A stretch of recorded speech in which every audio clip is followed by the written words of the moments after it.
नमस्कार विद्यार्थी मित्र हो. हर्ष अकॅडमीमध्ये आपल्या सर्वांचं स्वागत आहे. आज आपण एमपीएससीच्या महत्त्वाच्या विषयावरती अभ्यास करणार आहोत. एमपीएससीच्या दृष्टिकोनातून आयोगाने बऱ्याचशा महत्त्वाच्या टॉपिकवरती प्रश्न विचारलेले आहेत. त्याच्यामध्ये हडप्पा संस्कृती हा महत्त्वाचा टॉपिक आपण या ठिकाणी घेऊन आलेलो आहोत आणि या टॉपिकच्या माध्यमातून आपण परीक्षाभिमुख माहिती घेण्याचा प्रयत्न करणार आहोत. त्यामुळे हडप्पा संस्कृतीचं महत्त्व जाणून घेणं हे खूप महत्त्वाचं आपल्याला ठरेल. तर हडप्पा संस्कृती सुरुवातीला जाणून घेण्या अगोदर आपल्याला सगळ्यात महत्त्वाचं लक्षात गोष्ट ती घ्यायची आहे, ती म्हणजे अशी की हडप्पा संस्कृतीला कोणकोणत्या नावाने संबोधण्यात येत होतं. तर हडप्पा संस्कृती हे त्या काळामध्ये हडप्पा हे पहिलं शहर होतं. त्यानंतर सिंधू संस्कृती ही सिंधू नदीकाठी वसलेली होती म्हणून तिला सिंधू संस्कृती असं देखील म्हटलं जातं. त्यानंतर सरस्वती नदीकाठी ती संस्कृती वसलेली होती म्हणून तिला सरस्वती संस्कृती असं देखील म्हटलं जातं. त्यानंतर सर्वात महत्वाचं आपल्याला इथे या ठिकाणी लक्षात घ्यायचं आहे ते म्हणजे कांस्ययुगीन संस्कृती. कांस्ययुगीन संस्कृती हे हडप्पा संस्कृतीला का म्हटलं जातं त्याच्या पाठीमागचं कारण हे असं आहे की विद्यार्थी मित्र हो, की त्या हडप्पा काळातील जे लोक होते हे राजस्थान मधील खेत्री या परिसरामधून तांबे मिळत होते. तांब्याच्या खाणी ज्या होत्या त्या ठिकाणी मोठ्या प्रमाणात उपलब्ध झालेल्या. तर आपण तांब्याच्या खाणी पाहत होतो या राजस्थानमधील खेत्री परिसरामध्ये आढळल्या होत्या आणि त्या काळामध्ये भारतामध्ये आपल्या टीन जे आहे हे मिळत नव्हतं आणि मग ते टीन मिळण्यासाठी या हडप्पा संस्कृतीतील लोकांनी जे होते हे अफगाणिस्तानमध्ये शोर्तुगाय हा एक प्रदेश होता आणि या प्रदेशामध्ये त्यांनी ते टीन शोधून आणलं होतं आणि या तांबे आणि टीन या दोघांच्या मिश्रणामधून कांस्य धातू तयार होत होता. त्यानंतर नागरी संस्कृती, आधुनिक शहर रचना हे देखील हडप्पा संस्कृतीला असं म्हटलं जातं. याच्यामध्ये सुनियोजित नगर रचना हे त्याचं महत्वाचं वैशिष्ट्य होतं आणि म्हणूनच इथे वेगवेगळ्या प्रकारची नगरं जी आहेत ही अस्तित्वात आलेली होती. त्यामुळे तिला नागरिक संस्कृती असं देखील म्हटलं जातं. त्याच्यानंतर सर्वात महत्वाचा आपण आढावा घेणार आहोत तो म्हणजे 1829 मध्ये सर्वप्रथम निरीक्षण जर कोणी केलं असेल तर चार्ल्स मेसन या इंग्रज अधिकाऱ्याने केलं.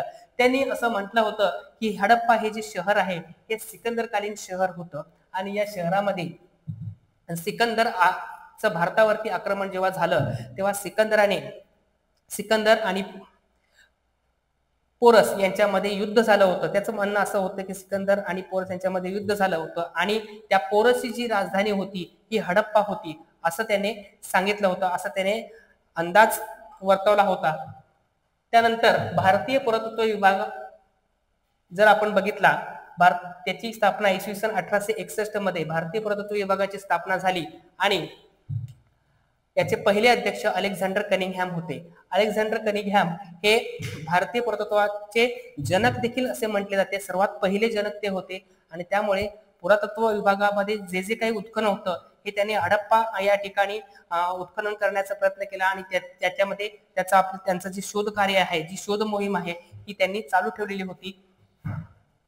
त्याच्यानंतर पुन्हा 1872 मध्ये पुन्हा उत्खनन झालं आणि त्याच्यामध्ये कोणताच अनुमान हडप्पा विषयी निघाला नाही. अलेक्झांडर कनिंगहॅमला कोणताच पुरावा हडप्पा विषयी मिळाला नाही आणि मग पुढे जाऊन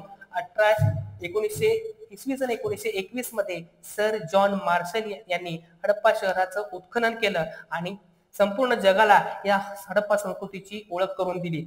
त्यानंतर आपण कालखंडाकडे वळणार आहोत. हडप्पा संस्कृतीचा कालखंड होता इसवी सन पूर्व 2500 ते इसवी सन पूर्व 1800 हा हडप्पा संस्कृतीचा कालखंड मानला जातो. विस्ताराकडे आपण वळणार आहोत लगेचच. 15 लाख चौरस किलोमीटर हा हडप्पा संस्कृतीचा विस्तार होता. भारताचा जर आपण विचार करायला गेलो तर भारताचा 32 लाख चौरस किलोमीटर इतका विस्तार होता. म्हणजे थोडक्यात त्याच्या निम्म्या होता, अर्ध्या प्रमाणात होता असं आपल्याला या ठिकाणी सांगता येतं. त्यानंतर विस्ताराच्या बाबतीत जर आणखीन बोलायचं झालं तर पूर्वेस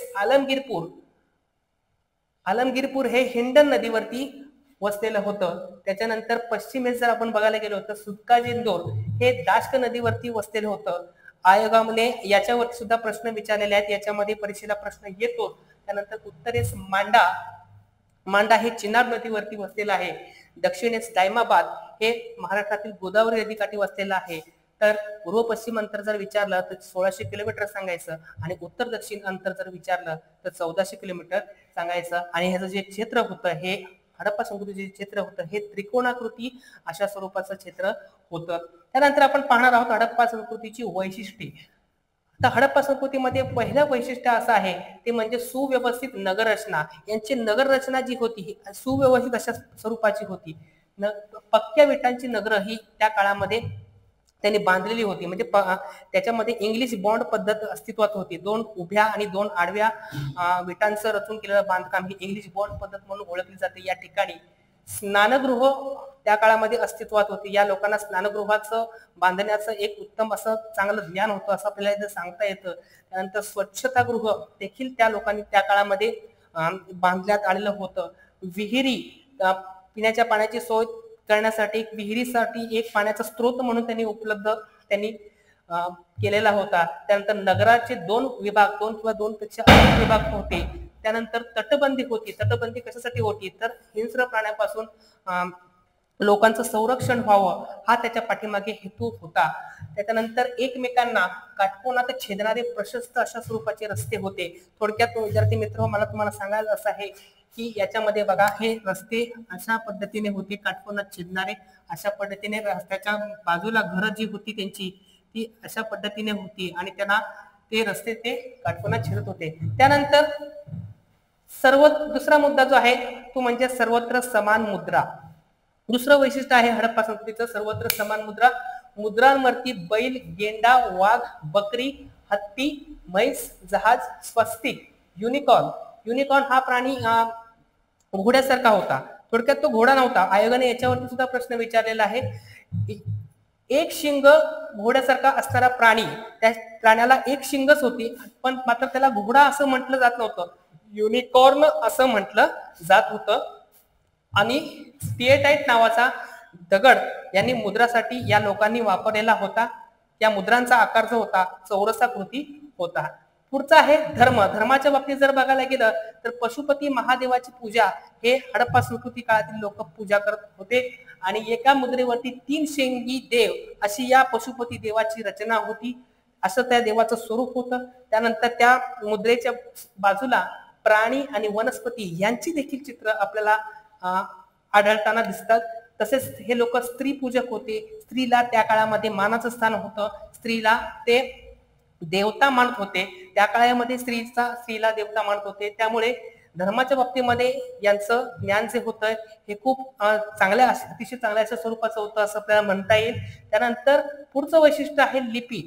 तर लिपीमध्ये चित्रलिपी ही अस्तित्वात होती. यांची लिपी जी होती ही चित्रलिपी होती. आणि 400 ते 600 चित्रांच्या माध्यमातून हे लिखाणकाम जे आहे ते लेखन कला त्यांना ते लेखन कार्य जे आहे ते करत होते त्या काळामध्ये. आणि यांची जी लिपी जी आहे ही उजवीकडून डावीकडे आणि डावीकडून उजवीकडे अशा सर्पिलाकार पद्धतीने ते लिहित असत. त्यानंतर पुढचं वैशिष्ट्य आहे ते म्हणजे व्यापार. तर व्यापार कोणकोणत्या देशामध्ये होत असे तर हडप्पा संस्कृतीतील लोकांशी मेसोपोटेमिया, इजिप्त आणि युरोप या देशांशी हडप्पा संस्कृतीतील लोकांचा व्यापार होत असे. मेसोपोटेमिया म्हणजे काय तर युफ्रेटिस आणि टायग्रिस या 2 नद्यांच्या खोऱ्यामधला जो प्रदेश आहे त्यालाच मेसोपोटेमिया असं म्हटलं जातं. त्यानंतर इजिप्त या ठिकाणी नाईल नदी आहे आणि नाईल नदीच्या ठिकाणी इजिप्तची संस्कृती उदयाला आली. आता याच्यामध्ये हडप्पा संस्कृतीतील लोकांमध्ये वस्तू विनिमय पद्धत ही प्रचलित होती. आपल्या जवळ जी वस्तू असेल ती इतर देशामध्ये देणं आणि त्या मोबदल्यात आपल्याला हवी ती वस्तू घेणं यालाच म्हणतात वस्तू विनिमय पद्धत असं म्हटलं जातं. त्या काळामध्ये कोणत्याही प्रकारचं चलन उपलब्ध नव्हतं आणि त्यामुळे हडप्पा संस्कृतीत लोकांना चलनाचं कोणत्याही प्रकारे ज्ञान नव्हतं. त्यामुळे वस्तू विनिमय पद्धतीचा वापर त्या काळामध्ये प्रचलित होता असं आपल्याला इथे सांगता येतं. त्यानंतर मेलुहा मधून तांबे. आता मेलुहा हा शब्द जो आहे हा शब्द मेसोपोटेमियातील लोकांनी हडप्पा संस्कृतीला वापरलेला आहे. कोणाला वापरलेला आहे हडप्पा संस्कृतीतील लोकांना वापरलेला आहे. आणि म्हणूनच या मेलुहामधून म्हणजेच हडप्पामधून तांबे, हस्तिदंताच्या वस्तू, मणी, इंद्रनील, लाजवर्दी दगड, माकड, मोर मेसोपोटेमियात हे निर्यात केले जातात. थोडक्यात पाठवले जात होते असं म्हणता येईल आपल्याला.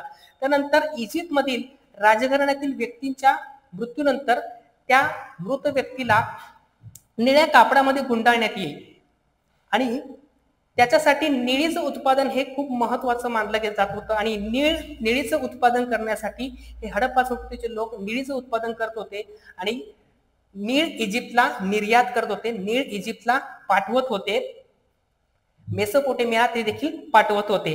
त्यानंतर त्याच्या मोबदल्यात या हडप्पा संस्कृतीच्या लोकांना लोकर, सोने, चांदी मिळत असे. वजन मापांच्या बाबतीत जर विचार करायला गेलं तर यांची अष्टमान पद्धत अस्तित्वात होती. कोणती पद्धत अस्तित्वात होती? अष्टमान पद्धत अस्तित्वात होती. म्हणजे 8च्या पटीत, म्हणजे 8 थोडक्यात असं बघायला गेलं तर 8 ग्रॅम, पुन्हा 16 ग्रॅम आणि 24 ग्रॅम अशी ती त्या पद्धतीमध्ये 8च्या पटीमध्ये ती पद्धत प्रचलित होती. त्यानंतर विटा ज्या होत्या ह्या 1:2 आणि 2:4 अशा पद्धतीने त्या विटा त्या काळामध्ये उपलब्ध होत्या. व्हिडिओ आवडला असेल तर लाईक, शेअर आणि सबस्क्राईब करा आणि चॅनलवरती नवीन असाल तर बेल आयकॉन प्रेस करा. Thanks for watching.